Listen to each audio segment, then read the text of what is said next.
Hello everyone, welcome to our Let's Play series of A.T.O.M RPG. This is Colonel RPG as usual, and I'm very happy that you're supposed to join me today here in the underground area of Komsomolski Station. I think that's what was written outside in the thing. And there's a chicken going about. Shouldn't it be in the coop? I don't know why this chicken is over there. Hello chicken, can I talk to you? No. Anyway, yeah, we have a murderer in our hands. And that's the first thing we saw when we got in here. And I have solved it already. I'm betting I have solved it already. But I may be wrong. So you can bet against me if you want. Because wouldn't that be fun if I was wrong? I do enjoy being wrong. And that's why I jump to conclusions. Because, you know, it just makes it better. It's easier to be wrong when you jump to conclusions. So, we are talking with everyone out here. Hi, those are my guys. Okay, a tall, thin man with nice posture walks around, his hands in his pockets. When he spots you, he makes a weird wave-like gesture and starts talking with a slight accent. Want to talk, I see. I'm sure if I can tell you something interesting. I'm not sure, he says, but we can always try, no?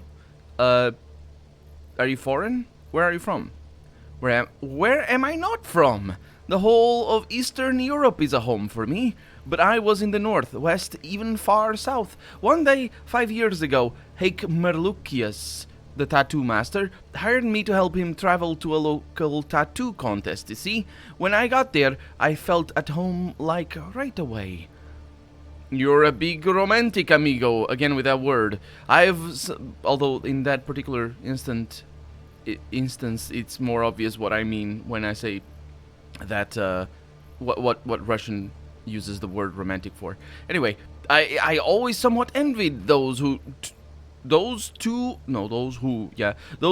the roads. I wish to leave that life one day, traveling from town to town, protecting the weak, serving justice to the evil, says Lenin.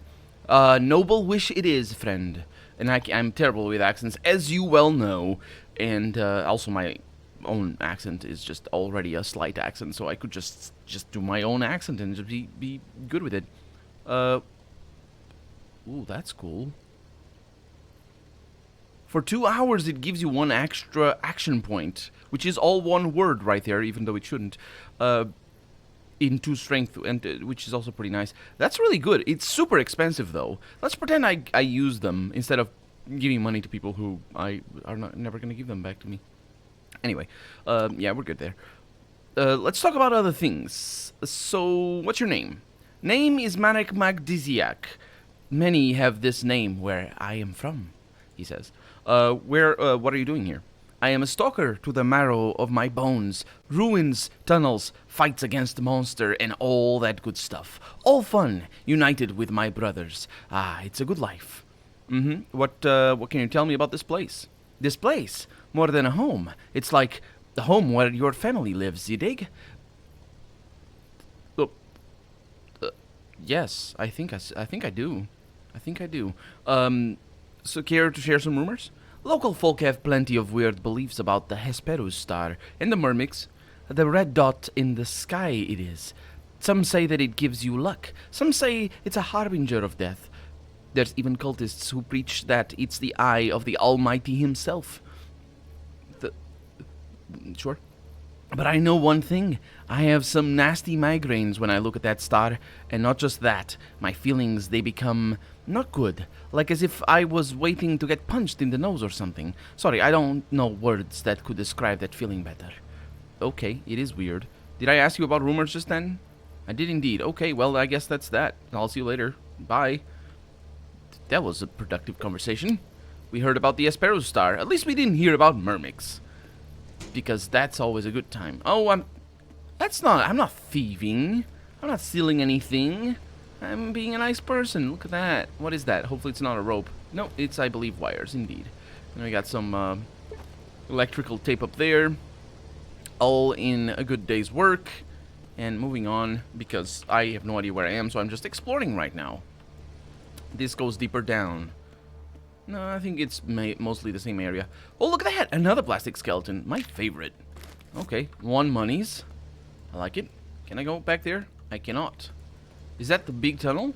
That is the big tunnel, isn't it? Oh, yeah. Oh, right. There's a cart. Wait, can I go there? I can. Those are mushrooms. And there's bottles. Okay, good. I'll take the bottles. Empty bottles, but still, I'll take them. Because I don't know if they're empty or not, and it's faster to take them than to inspect. Yeah, it makes sense that they would have mushrooms in here, especially because of all the radiation. I would assume eating radioactive plants would be a bad thing, so underground sources of protein are probably for the better. I'm not really sure if mushrooms can sustain you in regards to, you know, they're not vegetables, so... Oh no! The tunnels go deeper! I shall go into those tunnels. All in good time, though. Pretty soon, though, because I'm itching. I'm itching to get to fight those mutants again. The ones that killed me before. But let's just look around a little bit more. We got a cart. And we have somebody in here. Hello. A well-built man with a chiseled physique who looks around 40 years old, greets you with a smile and a nod. You quickly notice that he's rather strange-looking somehow. Maybe it's his gaze. No, I don't. If I notice that he's rather strange-looking, I know exactly what makes him strange-looking. What do you mean, strange? Maybe strange is not the word, and is like unsettling? Maybe. This huge fellow, who could easily turn out to be a mercenary or a bandit, is looking at you with a sense of childlike play and innocence that reminds you of an Albert Einstein photograph you saw in a textbook as a teen.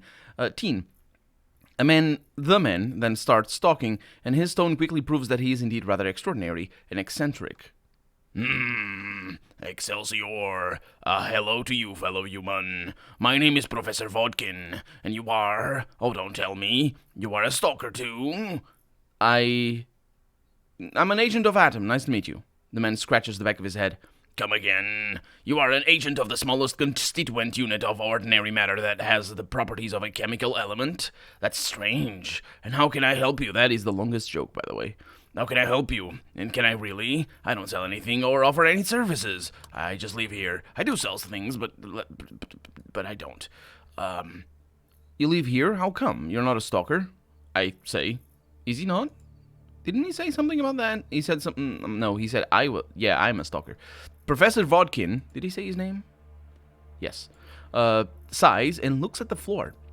Yes, no, I'm not. I was expelled from my hometown by the Trudograd elite. They conducted searches in my lab. They found me. They publicly humiliated me. I had to run. I swear the brutes who burned Copernicus to the stake, who ordered to cut Galileo's feet off, who fed Da Vinci to the flesh-eating insects, they somehow found out a recipe for immortality and are still ruling over us, honest scientists.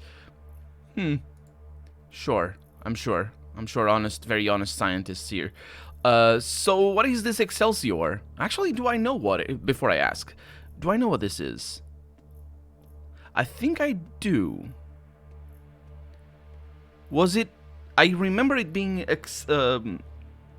associated, with that famous comic book writer that passed away a little while ago. Lee. I know his surname is Lee, but I don't remember his first name. But I think it is. Let's see what he says. Oh, nothing special, my friend. It's just a word I kept using when I was but a mere student, to make myself look smart and educated. I ended up just looking like a dork, though, so, yeah.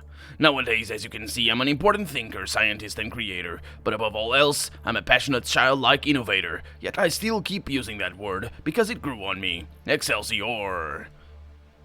Who does this? Who uses that word to make themselves look smart and educated? No, what kind of person? What kind of person does that? So if you're a comic book fan, I mean, let's pretend that it is like a code. I don't know what it is, so I have an idea. But again, yeah, so if it's like for comic books, you're using it as a sort of inside joke. It's not to make yourself look smart and educated. It's for you to make yourself look special, or to signal other comic book fans that you're also a comic book fan. That's like a code word. It's like a meme. Basically, it's the same reason. if you just like the word, then that's not, you use it not because you want to look smart and educated. Nobody does that. That's not a word. That's so weird. That looks like it's written looks like, people who don't use that word may think other people who use that word use it to sound smart and educated. And I don't know. Anyway, maybe he stole it from somebody who used that word and he thought they sounded smart and educated. And he thought they used it to sound smart and educated. That's a possibility. He's a fraud. That's why he doesn't even know where it comes from. He never read a comic book in his life. I bet he doesn't even know who the real. I don't know anything about comic books. Spider-Man. He doesn't know Spider-Man. That's fine. So what do you do here? Professor Watkyn looks around. Well, if you're that interested, maybe I'm secretly continuing the experiments which led to my exile from my hometown. Maybe I'm trying to create an elixir that will grant amazing powers to those who use it. Maybe I even have it in this very syringe right here. The professor swiftly produces a huge metal syringe and lifts it above his head as if ready to stab you. That is, see, he's not okay. Excelsior, he shouts. Wanna try it out? I don't usually allow myself such generous proportions. If you know what I mean. No, he doesn't say that last part. The professor looks at the contents of his syringe and licks his dry lips as if thirsty for the substance. After I added several, very special components to the formula, I became a little bit hooked on the stuff. But you don't need to know such things, so will you try this amazing product, my friend? Oh, child, please, says Oxygen. For the love of God, do not suck on the teat of this foul man's syringe. Look at him lick his lips. That thing probably contains heroin, the drug that destroyed a generation of godless capitalists, but still... I don't know the history of Russia to know that. Is that how it worked? What? Maybe. I mean, maybe the timelines. I mean, but he comes from. Yeah. He has a specific background. So anyway, USSR, by the way, had no drug problem whatsoever. Wait. Oh, right. What? Oh, you're talking about that destroyed a generation of Americans, I would assume, because capitalists and all that. It's Cold War after all. And so the USSR didn't have a drug problem. Okay, good to hear. I mean, the drug war was mostly, well, it's complicated because the drug war started in the 70s, and it's a very American phenomenon. United States. Yeah, the United States. Although it did spread to the whole world for a big part, mostly because of it's a complicated issue. I'm not really sure about how the USSR dealt with it, or deals with it for that matter. Huh.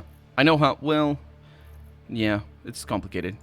Anyway, I shouldn't talk about things that I don't know. I should read more news about this stuff. Anyway, there was one light recreational drug we love to use, called vodka. Yeah, I know. It was love. Oh, yeah. Love for the country, for your mother, for your neighbors. But I forgot his voice. I'm midway through his line and I forgot his voice. For the giant lines to the potato store, for Comrade Brezhnev's political decisions. Oh, and it takes only so little for love to become hatred. Remember this, my child. Love is a mask hatred... What? Oh, right. Love is a mask hate wears. It takes only so little for love to become hatred. Okay, I don't know what the moral of the story there is, but I'm with you, dude. And the professor continues. There's no heroin in the official formula, none whatsoever. So, no heroin, according to me. People like to badmouth my research, and that includes myself. Sometimes, that's all one word though, when I'm completely stoned by this concoction and I'm stumbling around like this place naked, I shriek about my formula actually containing heroin and other terrible, terrible substances. It's all lies. Lies, I tell you. Whoa, old man. The old man Oxygen finally found someone with a similar weird-ass speech pattern, says Fidel. No, pretty much everybody has a weird-ass speech pattern. Anyway, weird-ass Excelsior, he shouts. Yeah, I'm not afraid. No, wait a minute. I do. I am. If that's gonna create addiction, I don't want it. because it's a pain to wait a bunch of time. I don't need to. I don't mess with drugs. Quit speaking so much, I'm gonna say. What will I get if I apply for this test? I won't pay you because I can't, but this substance will most likely give you give you awesome powers. Isn't that a reward in itself? And if the drug won't work, you won't be worse for wear. Well, you might go blind, but it's a pretty rare side effect. Considering that he only used it on himself so far? Did he? Maybe. Almost impossible. No chance to go blind at all. Nope. No chance whatsoever. It's basically around 50-50. Sure. I did save just before I talked to him, so, fine. Let me test the thing, just don't miss the vein. The professor stabs the needle straight into your carotid artery and pushes it in the plunger. Pushes the plunger in. Amazing! Thank you kindly. Now, please have a little stroll. Maybe take a trip into the tunnels so that the formula might settle into your body and start to change your biochemistry. Okay, I'll keep an eye on my health. Hope this thing will work eventually. Now for another question. I'm gonna go into the tunnels right now. And that's a quest. That's pretty cool. So...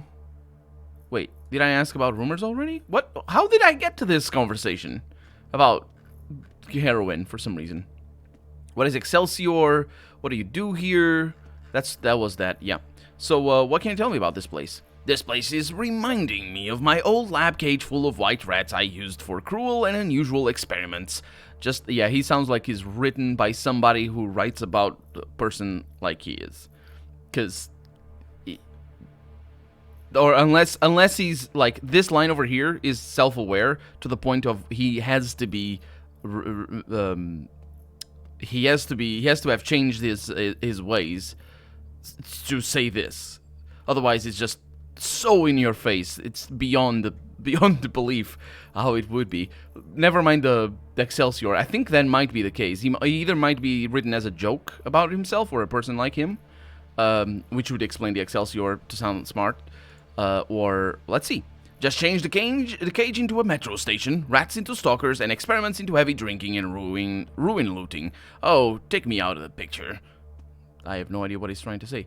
This analogy makes no sense, says Lennon. That the sense of it was that I miss my old lab. Yeah, he's written as a joke. It was so beautiful. The Novgorod University City would die of envy. The University City? There's a University City? That's quite something. Good for you, Soviet Russia. It's a freaking city. Just a single university. Care to share some rumors? Rumors. The only rumors you hear in Dead City are about some stalker shooting some other stalkers and getting eaten by a mutant. Why can't these brutes be more peaceful? You can get what you want without violence, and that's a fact. All you need is a plan, an idea. Ideas are amazing. Ideas are like currency. Ideas are what drives the world. Ideas are what we need to get to the next stage. Take those so-called scientists in Krasnoznameni, the Mycelium Society. They're not called scientists by anybody, dude. I don't know what are you talking about. They managed to get political power without a single shot. That doesn't mean you don't need to... Violence doesn't have to be firing at people. You can, if you imprison somebody without firing shots, you are still being, you're doing an act of violence. Even if it's a lawful act of violence. Well, then that's where it comes into the question if there can be such a thing. Well, technically there is, because a law is an objective thing. It's objectively a law, but that doesn't mean it's right? Anyway, or maybe it is. That's the question. Anyway, a few years ago, they had just a few members, and look at what they accomplished with no weapons. People believe in them. They love them. Visit their free meal giveaways. I have not seen any of these. And that proves to me that sometimes great ideas are actually horrible ideas. Excelsior, he shouted. Okay. So, why? How? What? Sometimes great ideas are horrible ideas. How is that the conclusion? Yeah, he didn't like me taking his cheese. I agree with him. Ooh, what's that? A turban. That's how it's written? I thought it had a T at the end. Oh, well. And I don't need the other heavy-ass Excelsior thing. Okay, I'll take those. Extinguisher. Excelsior, yeah. I should probably look into that and know what the heck that is. I am pretty sure it is associated with Mr. Lee. But I just don't know his name either. I know he was. I spoke of Spider-Man. He's the creator of Spider-Man, or was the creator of Spider-Man. So let's go into the tunnels and see how this drug affects me. Oh wait, dang it! Dang it, Fallout 3, go away! Never again existing ever. Oh my god. Well, let's see. Let's see what we have regarding our drug over here. So, Dead City. Professor Watkyn injected me with some strange serum that should give me super strength. I need to walk around the city and check how I feel. Yeah, I will do that. So I probably should go back, but I don't want to go back. But then again, maybe I do want to go back. Yeah, I probably shouldn't use that. Shouldn't do that. And the reason is because of time. And Red X will run out, so I don't want to run out of it. So yeah. We'll walk the tunnels all in due time, and the good thing about this game, once again, is that it's all in real time, so that... Dang it, where? Somewhere, there is a clock, and you can see what hour it is, and that passes in real time, and it is amazing, and I took your stuff. Oh, it's Marek's place. Excuse me, Marek, I'll make sure I steal your stuff better next time. You still have the extinguisher, Excelsior, so, you know, can't complain too much. Hi. Oh, they have tile on the floor on a train. That sounds implausible to me, which means it was probably put there after the train stopped. I'm sorry. I didn't mean to steal too much. Let's have a chat with her. A mysterious woman in red greets you with a half smile and barely perceptible inclination of her head. Resting her fingertips on your shoulder, she looks deep into your eyes, presumably satisfied with what she sees. The woman addresses you. Welcome to my emporium, stranger. Are you selling anything? I don't see any merchandise. What? Yeah, because it's the emporium. I'm not selling anything, at least not here. I am buying. The things I choose to purchase are quite rare. Was that? Oh, that's good. It was just dust. But I am willing to pay a good price. Are you a drug dealer or something? No. You've got it all wrong again. I'm not interested in illegal goods. On the contrary, I didn't say it was illegal. I've never... Anyway. On the contrary, I'm interested in items one cannot find on any restricted list. I am a dealer in artifacts. Do you know what I'm referring to? Yeah, I've heard the word before. But I don't exactly know what you mean by it. Tell me more. The woman contemplates your reply for a minute. When she finally begins to speak again, she does so very slowly, as if thinking over each word. Everything in our world can be explained. Everything has its own internal logic. Oftentimes, we know why certain things have happened, and other times we can make an educated guess. But sometimes, some things happen that cannot be explained, for example, items that shouldn't exist. I call such items artifacts. So, not every... She contradicts herself. For a moment there, I thought she wasn't magical, in the sense that, you know, magical thinking is a specific thing, which is precisely to do with this. If you say this, you're not, you don't believe in magical thinking. But then she does believe in magical thinking, which is fine. She wants artifacts. I'm pretty sure these artifacts are like straight out of Stalker. So yeah. Let out a puzzled grunt and nod. Let me see what she understands by that. An artifact may come in any shape or size, and each will have different properties. Some may seem perfectly ordinary, while others take more peculiar shapes. But the one thing that they have in common is a failure to abide by the laws of nature. Yes. Can you give me an example? A long time ago, a young woman sought shelter from the rain beneath a pile of hay. The rain kept falling, and she soon fell asleep. When she rolled over, she was awoken by a prick. A thorn. It's better to say a thorn, because, anyway, she had been stung by a sewing needle. It was a sting. Okay, there's many different words in English for what I'm trying to say. She didn't actually find a penis on the floor, or somebody who acted like a cock. Anyway, she had been stung by a sewing needle. The needle was threaded through a ribbon with that same woman's name embroidered on it. No more context, no additional information. Just that needle in the haystack, a ribbon with a name on it, and nothing else. The nearest village was long abandoned. What happened next? The woman put the needle away in her bag and took it with her. The next morning she woke up to another prick. Sting. The needle was in her bed again. From that day on, the same thing happened every night, unless there was someone else present.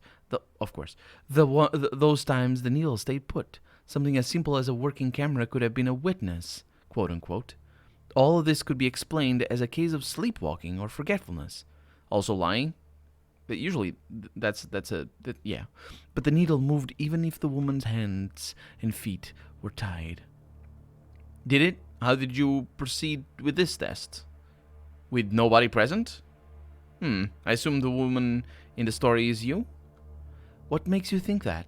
No, the story isn't about me. It's just a curious anecdote from the realm of artifacts. Anything is possible in this world. Let's go with that. The woman nods her agreement and studies you closely. Listen, I will tell you something I tell all the local stalkers. If you come across an artifact during your travels, bring it to me. I will give you a better price than any merchant in the wasteland. What do you do with these artifacts? Do you resell them? Well, you could say that, yes. How will I know which items you're interested in? Let's just say that you will feel these things. Yeah, they'll prick me. It should be obvious the exceptions are rare. I know what you mean by the exceptions are rare, but that's not the way to phrase it. Where should I look for these quote-unquote artifacts? Do you have any tips for me? Unfortunately, I can't help you with that. Those items are special after all. Okay, well, thank you. Thinking about stuff and brain activity more generally helps prevent early onset Alzheimer's. No need to thank me. Thank you. I'm glad. I'm sure I'm gonna. That's gonna be I'm sure I'm gonna leave that long. So I just want to ask you some questions. I need to go through my things. Oh, maybe you'll find something. I need to warn you. I don't just want to buy an object from you.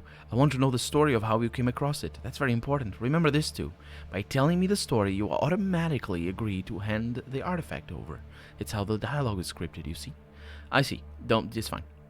She doesn't find anything though. Aw. Okay. Well, let's ask her about questions in everyday life. Learn her name and all that sort of stuff. Next episode though. For right now, I'm Colonel RPG, and this has been Atom RPG. I really hope you've enjoyed it, and if you did, go ahead and leave a comment, like the video if you want to see the next episode come out sooner rather than later, but above all, thank you so much for watching, and I hope I'll see you next episode. Bye-bye.